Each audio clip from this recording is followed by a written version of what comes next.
She's giving me like sexy 2021 modern Jane Lynch from Glee. I mean, the tracksuit makes me feel like I am Catwoman, to be honest with you. Welcome back, you beautiful nerds, to another edition of a video. That's right, on this little corner of the World Wide Web. Congratulations, we are back at it. We're doing it again. I'm feeling pretty manic today. In a time of supply chain shortages, we are making it work. Okay. Oh my god, also I realized that I made a video a couple weeks ago talking about my no good, very horrible day, and I had a broken wrist in it, and I didn't address the fact that my wrist was broken or how I broke it. Maybe, I think it was just, honestly, I was just so salty about the fact that I broke it that I forgot to tell you how. Okay, this is a true story. I need you to take notes because there's some good life advice in this story, okay? I cosplayed as Meredith Blake from The Parent Trap. Accidentally, but then like when I noticed it in the bathroom mirror, I was like, let's go. I look like Meredith Blake from The Parent Trap. Patrick and I were gonna go for a cute little date hike. So we went on the hike and I ended up slipping and falling using my hand behind me. Let this be a lesson to y'all. If you want a peaceful day in nature, don't dress like Meredith Blake.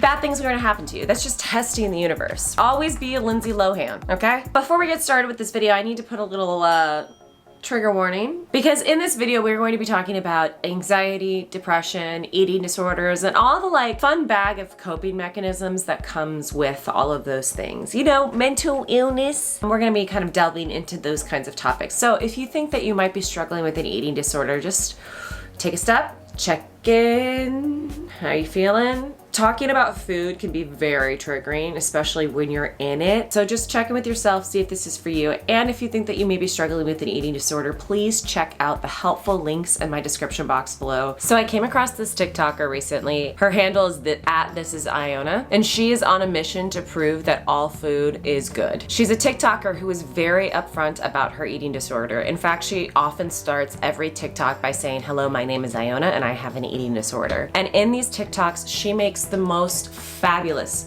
beautiful food that I've ever seen. But she does it with a little bit of an angle. She makes her fear foods. Call it exposure therapy or call it just becoming intimately knowledgeable about the foods that scare you the most. I found Iona's TikTok to be so inspiring. So first off, I'm making a video to amplify her and her efforts and to let them know that they inspired me. I don't know about y'all, but I don't really feel like I did in 2019. My body's different. My clothes and the styles that I used to wear no longer really fit my vibe or my body for that matter. Being around people after spending a year and a half in your house is just exercising a whole host of social muscles that I had not really exercised in a long time. And so with all of these stressors, it's no wonder that recently I've had old restricting habits pop up again. For me, it's the feeling of getting through the day, wondering why I'm so tired and why I demand to take an hour nap, and then waking up from said nap and realizing that I just haven't eaten anything. And then that's not good, because then I become short-tempered and not my best self. There's really no shame in having a complicated relationship with food. If you think about it, food is one of those first things that we learn how to control or place a limit on. And when you couple that with our unattainable Western beauty standards, like, woof, you get a nice little recipe for complicating eating. So I suffered from anorexia and severe food restricting habits from like ages 16 until like my early 20s. And while I consider myself outside of like the day-to-day obsession that you experience when you're really, you know, struggling and in your eating disorder, I still experience those intrusive thoughts whenever I'm in periods of high stress. So every day this week, I'm going to be facing my fears by eating my fear foods. Because even I, someone who is 10 years outside of treatment, still struggles with like the day-to-day stress of diet culture, because diet culture is prevalent and it's garbage. So for day one, we're addressing my first fear food, which is cereal. So it's day one of this fear food challenge. Hi, Bones. Bones is really excited. He will no doubt have thoughts and opinions. Today's first day is cereal. And already, as I try to prepare said food, I'm kind of in a mental tailspin because it's like 10:20. Typically, I wake up, drink coffee, and take my multivitamin. The morning is just coffee and bile.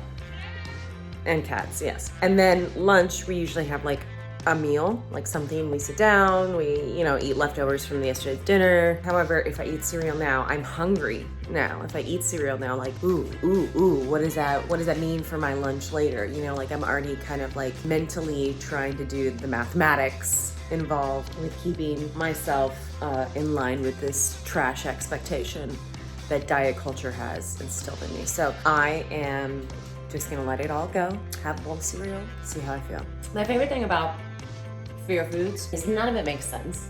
Because there's some mornings where I wake up and I'm hungry and I'm like, okay, I'll have a piece of toast. A piece of toast, acceptable. Cereal, not acceptable.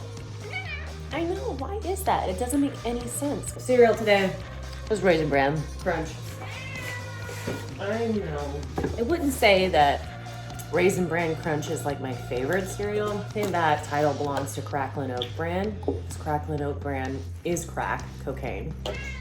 It is. Don't argue with me on that one, bud. Just finished my bowl of cereal. Right now I'm feeling kind of like not great. Like foods can make you feel a certain way, like physically, sure. Foods shouldn't make you feel emotionally unwell, you know? And I feel kind of like I have a sugar hangover in my mouth and that I would love another bowl of cereal, but I'm also like full. I'd like to see how long I stay with this feeling and how, you know, if I'm hungry again later. I'm not triggered.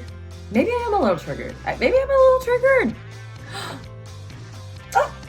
Is a bitch a little triggered? And I don't mean to be flippant and like and belittling to this experience because I know I struggle with it still. A lot of people out there are struggling with restrictive eating and diet culture. Blah, it's trash. I feel weird. Here I am, 32, living and thriving, and I'm the woman of my dreams, like 1,000%. And yet here I am still, you know, me versus bowl of cereal. I think bowl of cereal wanted this one. God, life is a wild ride, y'all. So while I was inspired by Iona's TikTok, I decided to not make all of the meals like she does. I mean, the girl has a knack for baking and cooking. She makes the most beautiful food. I would love to spend time doing that. However, I started work this week with Creator Plus. I'm working on another film. We shoot in 2 weeks. So I decided to order food and cook when I can. Okay, true story. I just spent $85 on Chinese food.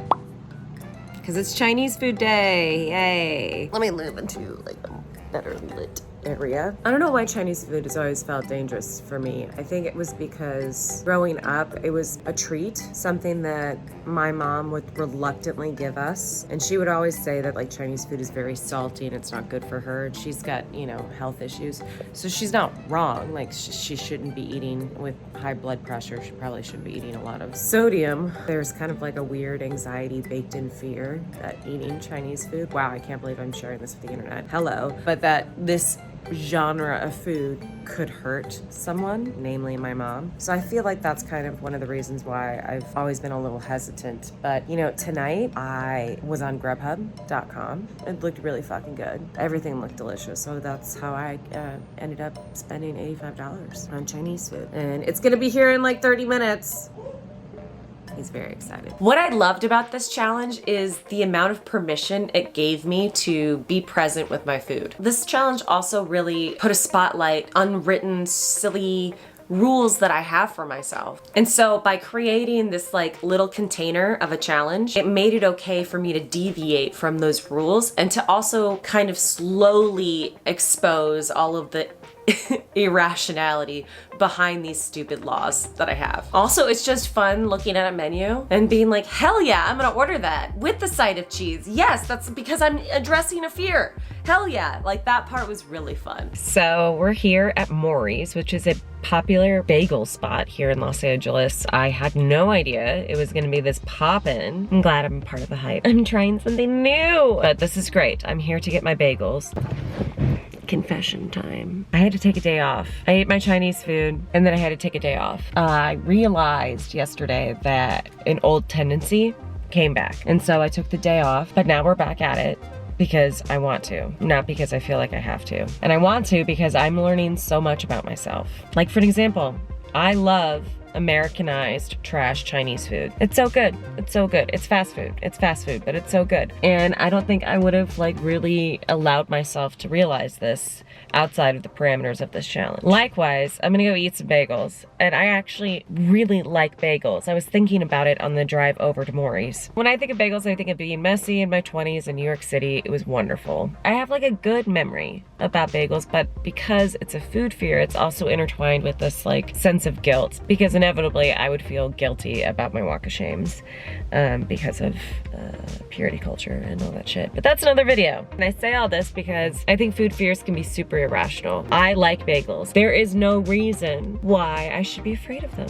but it's because of diet culture. It worms its way into your interpretation of a food and convinces you that it is the reason why you are not X thing. Let's go get some bagels. This is delicious. I feel so silly. Bagels are a gift from God. Cheers. Hi, we're making fettuccine Alfredo, which encompasses 2 fear foods in one. Pasta and creamy sauces. We're both injured. I have a broken wrist, as we've established. And we'll find out what I did to my knee tomorrow. Patrick had a basketball accident yesterday. Anyways, I'm making my fettuccine Alfredo. A little salad. I'm gonna jazz it up with some fresh basil and maybe some artichokes. I don't know, I'm feeling spicy. Something I realized, I didn't really know how to make fettuccine Alfredo. Trader Joe's makes everything so easy. They just basically lie out the ingredients for you. But like our generation literally is the Trader Joe's generation. Like we don't have to learn how to cook shit if we don't want to. Like we can just buy this and that, go home, throw it all together, and it tastes okay. It tastes passable, you know? That's what I fully expect from this fettuccine Alfredo tonight. You guys, I'm dead. I've never made fettuccine Alfredo. I've never, fear foods are wild. No exposure to creamy pastas. Dev gave me a bite and I was like, well, this doesn't taste like Alfredo. And that's because it's not. What is it? It's not bad. It's a traditional Italian pasta sauce with pecorino romano, cheese, and black pepper. It's a cheesy, creamy pasta. It's just not Alfredo sauce. Oh, we've cleaned up the kitchen. Dinner is officially over. This would usually be the time after eating a fear food I would start to get like bloated. For me, at least, I start getting anxious and then my stomach starts hurting. I start feeling weird. My skin feels dry. It's just a weird psychosomatic experience when I used to eat a fear food, but I am pleasantly surprised that it's been about 20 minutes and I just feel happy. Dare I say I have energy, because food is energy and life-giving. This is nice. This is educational, informative, like something that was once very scary is now giving me energy. It's funny that I didn't feel this way about cereal, but with pasta, creamy pasta, I feel this way. Let's talk about how diet culture is trash, shall we? Let's also talk about how much diet culture goes hand in hand with capitalism. Like, we don't need 30 options of a low-carb bread. And yet there's all of these different marketing schemes. I saw something that was like GMO salt on Twitter. It was like a picture of a salt label that said, this salt is GMO. And it's like, salt can't be genetically modified because salt doesn't have genes. What? It's not an organism. Do you want to talk about how capitalism has warped my sense of food? Ghirardelli chocolate? Indulgent, right? For some reason, I think it's indulgent. I think, wow, that's like a treat. Okay? Dove chocolate squares?